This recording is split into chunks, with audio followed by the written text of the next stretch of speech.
Good morning everyone, happy Monday. So I-share lang na ako kadali for us to create this kind of materials, especially kani for reclassification. Although kagahapon kay wala man og gipang ibot gipang langkat ra. Kani gibind lang namo ang among mga MOV sa seminars. Gimuan ako inkoy si Daddy bro niya gipang appeal tanan, appeal na ni siyang trainings and seminars. Ako na lang gi-display appeal diri. And by the way, I created something like this. Pwede po siya ingon ani. Pero unsa man ang mga materials nga gikinahanglan for us to have this kind of mga reading materials. Although daghan na naga-share no, but I doubt sa mga Bisaya kung naa. If you are interested, keep on watching. No, naagi-laminate, niya mapapa-papa lang siya kung whiteboard, not permanent marker ang gamiton. So first of all, kinahanglan natin yung ani.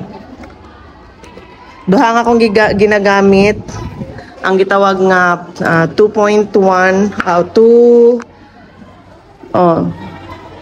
asa na pagkuha na pitch oy.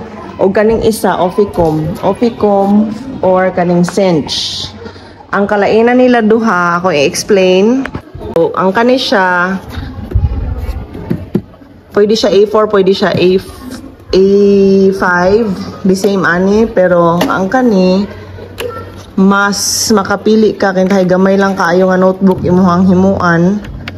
Kay pwede man nimo ni siya ma-adjust kung pila lang ka bangag imuhang gusto bangagan. Naaman to yung mga puncher lang, 6-hole puncher, pang ring lang din siya. Pero wala ko gagamit na ato. Okay, kana. Hi! So after Ana, you can also have this PVC binding cover. Pwede po uban i-laminate nila. Pero this one, kuha lang ni siya sa top sa ato ang photo paper na mo iprintahan sa cover. Din mga pages na dayon, di mo na din siyang i-bind.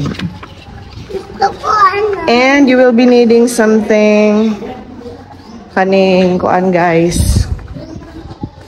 Kani. Taas ni siya ako lang giputol kaya akong gisample ni kagahapon. So daghang kapilian ani depende sa kabagaon sa cover nimo sa pages nga imong i-bound. So syempre kay dako man mo